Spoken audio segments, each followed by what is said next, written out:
Hello प्यारे बच्चों, बेटा लास्ट टाइम हमने पावर पर न्यूमेरिकल सोल्व किए थे। ठीक है, पावर का कॉन्सेप्ट हो गया था, पैर सीरीज और पैरेलल कॉम्बिनेशन में हमने कंप्लीट कर लिया। ठीक है, आज हम एक टॉपिक आपका पेंडिंग था, ये कोई ख़ास इंपॉर्टेंट आप लोगों के लिए नहीं है, मैं पहले बता देता हूँ, लेकिन फिर भी पढ़ना ज़रूरी है। ठीक है, थ्योरेटिकल पोर्शन है, classification of material on the basis of resistivity. Resistivity के बेस पर मटेरियल को किन किन पार्ट में डिवाइड करते हैं, ये है आपके पास। ठीक है, तो आपको थ्योरी है, ये थ्योरी पढ़नी है, इसमें कुछ ज़्यादा खास नहीं है। On the basis of their resistivity and its dependence on temperature material are divided into 4 category. 4 categories में बांटा गया है, कंडक्टर में, सेमीकंडक्टर में, इंसुलेटर में और सुपर कंडक्टर में। 4 कैटेगरी में हमने रेजिस्टिविटी के डिपेंड पर यहाँ पर हमने मटेरियल्स है उनको डिवाइड किया हुआ है। तो कंडक्टर में कौन कौन से होते हैं, मेटल और अलॉय होती है।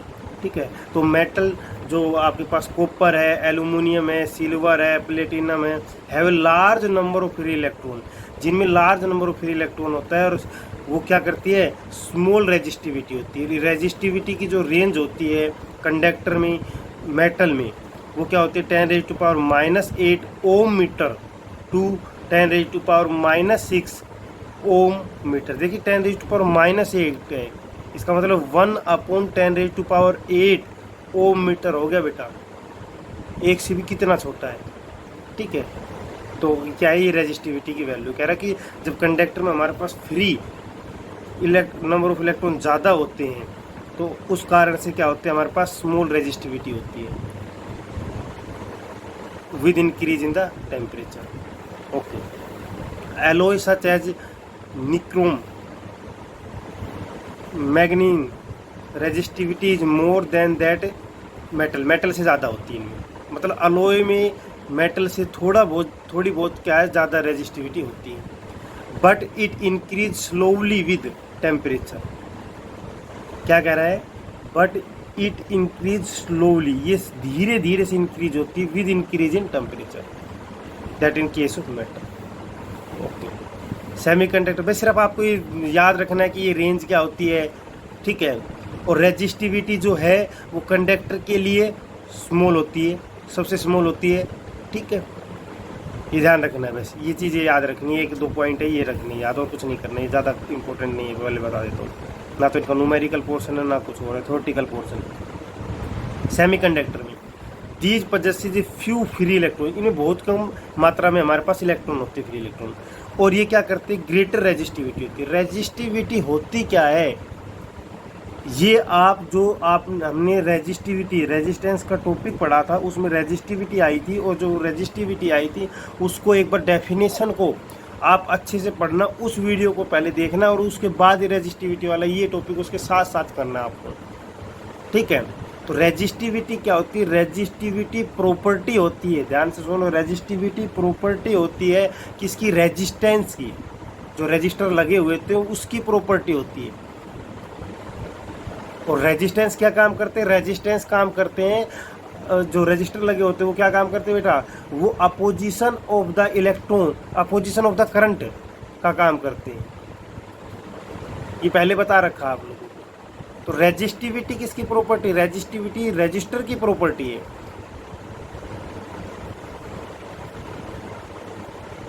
ठीक है, the resistivity of temperature decrease with temperature, resistivity कह रहा है ऑफ टेम्परेचर डिक्रीज हो जाएगी। नहीं, रेजिस्टिविटी ऑफ सेमीकंडक्टर आएगा बेटा, ये थोड़ा गलत लिखा,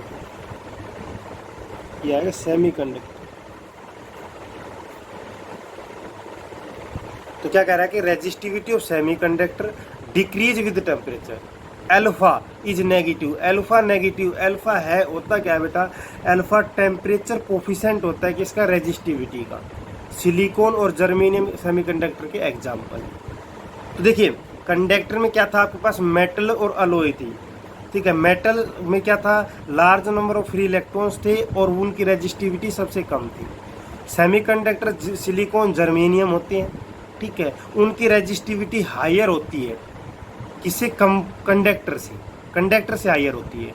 जो रेंज होती है वो 10⁻⁻5 टू 10⁻2 ओम मीटर होती है। उसके बाद आते हैं इंसुलेटर। इंसुलेटर में क्या होते हैं, मानते हैं हम कि फ्री इलेक्ट्रॉन है ही नहीं, तो जब फ्री इलेक्ट्रॉन नहीं है तो क्या होगा, रेजिस्टिविटी बहुत ज़्यादा हो जाएगी वहाँ पर। तो 10⁻10 ओम मीटर टू 10⁻17 ओम मीटर। देखिए 10⁻10 ओम मीटर और 10⁻17 ओम मीटर तक इनकी क्या होती है, इंसुलेटर की रेजिस्टिविटी होती है। With decrease with rise in temperature. Mika, rubber, ये क्या होते हैं, इंसुलेटर के एग्जाम्पल होते हैं। अब क्या है, अब सुपर कंडक्टर बेटा बनाए जाते हैं, देखो ध्यान सुनो, ठीक है। These are the material, metal और कंपाउंड दोनों का मिक्सर करके बनते हैं, मेटल और कंपाउंड दोनों, हुज रेजिस्टिविटी बिकम जीरो, इनकी रेजिस्टिविटी जीरो के बराबर होती है, बिलो ए सर्टेन टेम्परेचर, एक क्रिटिकल टेम्परेचर जो होता है मान रखा है उसके बिलो होती क्या हो जाती है, इनकी रेजिस्टिविटी क्या हो जाती है, जीरो हो जाती है। नोट में लिख रखा है silver is a best conductor of electricity and it's resistivity is list, इसकी रेजिस्टिविटी कम होती है लेकिन ये बेस्ट कंडक्टर है किसका, इलेक्ट्रिसिटी का, सिल्वर। अब इसके बाद ये दो न्यूमेरिकल है, ये आपको सोल्व करके होमवर्क है आपके लिए। If an electric heater 1.5 kilowatt to 20 volt is operated at 110 volt for 10 hour, ये 10 आवर है बेटा, 10 आवर है बेटा ये, in a month, then determine the consumption of the energy by heater in 1 year, एक ईयर में कंजम्पशन ऑफ एनर्जी कितनी consumed होगी वो निकालनी है आपको, ठीक है। सेकंड है determine the equivalent resistance across A B for some circuit, ये सर्किट जो आपके पास दिया गया है इसमें ए बी के बीच में इक्विवेलेंट रेजिस्टर निकालना है, और all the resistors are of 1 ohm each, सभी का रेजिस्टेंस कितना है, 1 ओम। ये आपके पास दो क्वेश्चन थे होमवर्क के लिए, ठीक है। और ये आपके पास जो टॉपिक था रेजिस्टिविटी का ये कंप्लीट हो गया है। अब आपकी कुछ डाउट है, सुनो ध्यान से। एक स्टूडेंट का डाउट आया था कि सर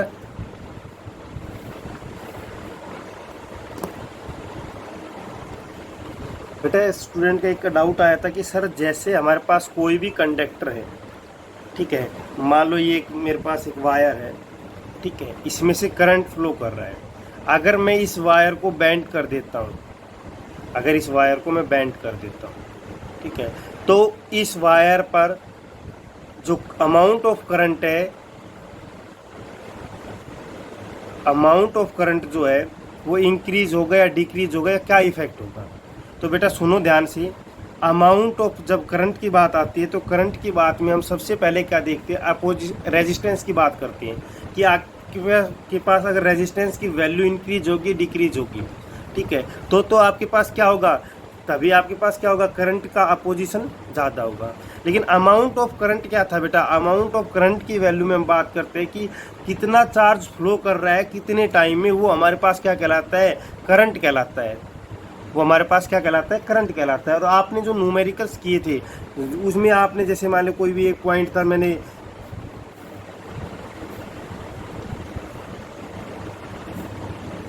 ये काफ़ी ऐसे न्यूमेरिकल किए थे, आपको शायद ध्यान हो तो शुरू में करंट पर, कि यहाँ से कोई 2 एम्पेयर करंट जा रहा है, यहाँ से 1 एम्पेयर करंट जा रहा है, तो इसके यहाँ पर क्या होगा, तो आपने देखा था वहाँ पर कि जो करंट की वैल्यू थी वो सम होकर के आ रही थी, डायरेक्ट स्केलर क्वांटिटी था ना, इसलिए, ठीक है। तो देखिए, तो उस केस में क्या होगा बेटा, कोई भी इफेक्ट नहीं होगा करंट की वैल्यू पर, ध्यान रखना।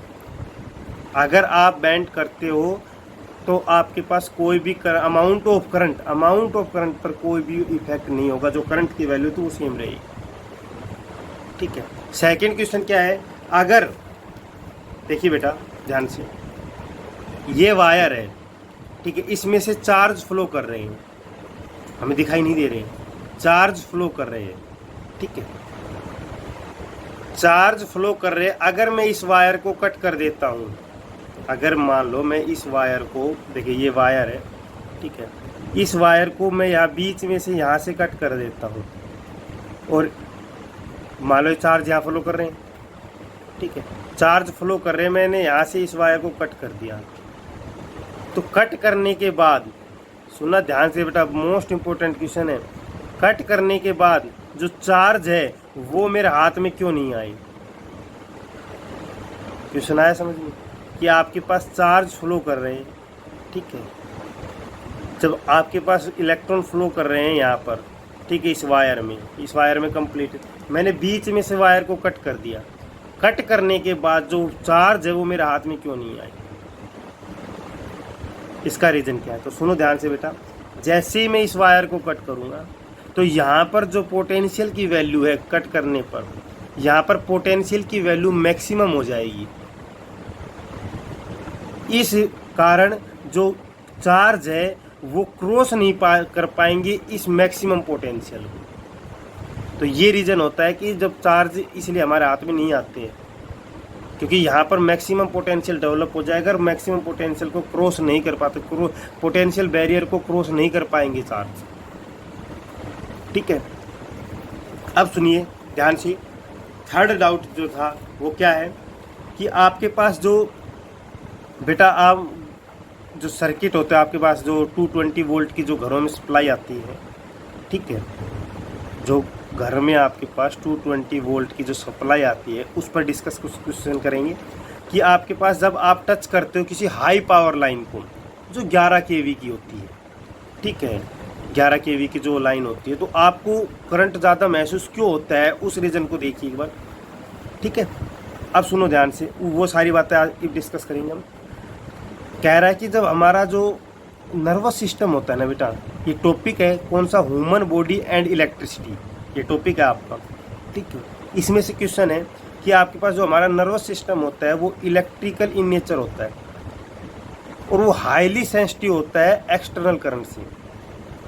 जब हमारी बॉडी ड्राई होती है तो इसका जो रेजिस्टेंस होता है वो 50 किलो ओम होता है ड्राई पर। सुनो ध्यान से, ड्राई पर रेजिस्टेंस जो होता है वो होता है 50 किलो ओम, ठीक है।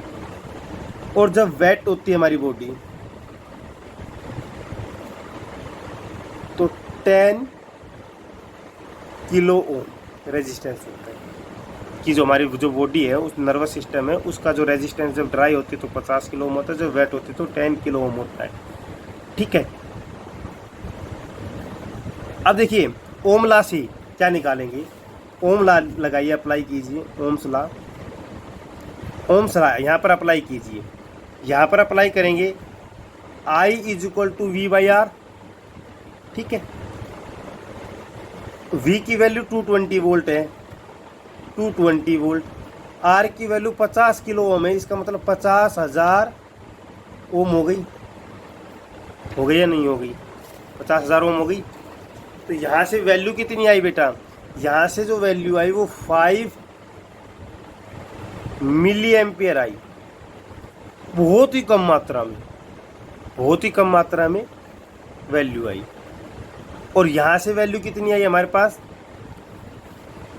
220/10,000। तो ये कितनी आ गई वैल्यू, ये आपके पास आएगी 25 मिली एम्पियर।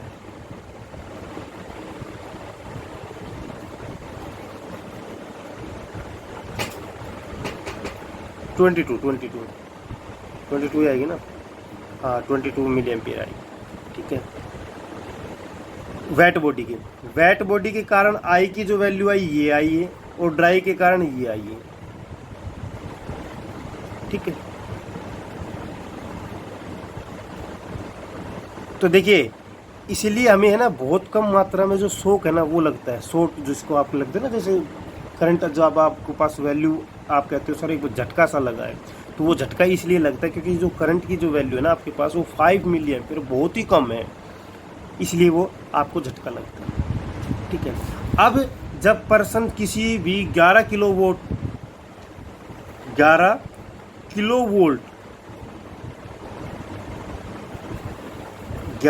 kV की लाइन को टच करता है, जो आपके पास ये जब जिसको बोलते 11,000 kV की जो एक तो आपके घरों में सप्लाई आती है वो 220 वोल्ट की आती है, और एक जो आपके गांव में या केवी के जो स्टेशन बने होते हैं वहाँ पर जो लाइट वो आती है वो 11 केवी की आती है, ठीक है।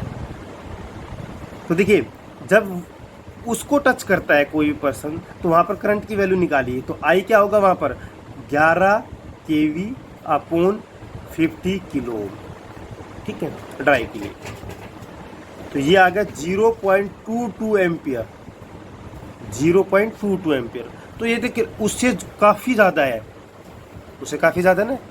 तो हमारी बॉडी जो ये क्या करती है, स्ट्रॉन्ग करंट को महसूस करती है, हमारा जो नर्वस सिस्टम है। और जो पर्सन होता है वो अपना कंट्रोल को लूज कर जाता है और जो हमारा नर्वस सिस्टम है वो इमोबाइल हो जाता है। तो इसलिए कहा गया कि वहाँ पर स्ट्रॉन्ग जो इलेक्ट्रिक करंट है वो हमें महसूस होता है, किसमें 11 केवी के। ओके, अब ये अवॉइड करने के लिए क्या करेंगे सर? भाई ये करंट जो हमारा पास इलेक्ट्रिक शॉक जो लगा है इसको अवॉइड कैसे करेंगे? तो इसका अवॉइड करने का आपको तरीका पता है कि आप क्या करने को, रबड़ शूज पहनोगे, ठीक है, ग्लव्स पहनोगे, तो ये आप पहन कर उसको कम कर सकते हैं, ठीक है। अब उसके बाद है बेटा some conducting material for specific use. कुछ मटेरियल्स है जो आपके पास स्पेसिफिक यूज के लिए किया जाता है। नंबर 1 में टंगस्टन,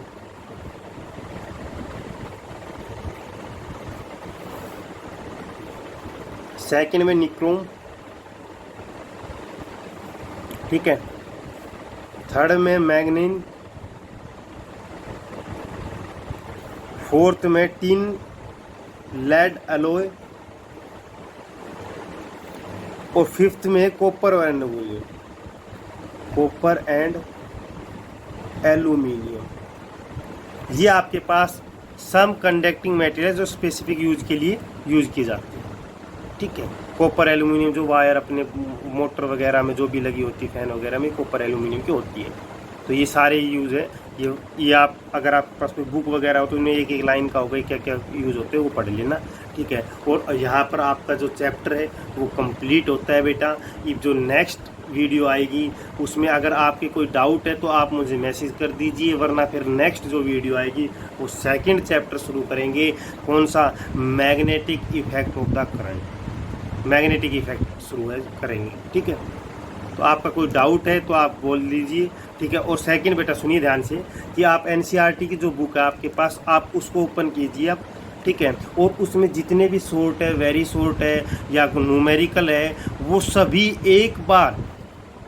एक बार करके देखिए, नज़रों से निकालिए उनको, देखिए सर ने करवा रखा है या नहीं करवा रखा। अगर उनमें कोई भी टॉपिक आपका रह गया है तो आप मुझे बता सकते हैं कि सर ये टॉपिक रह गया है, ये जो क्वेश्चन है ये कौन से टॉपिक से है, ये रह गया है, ठीक है।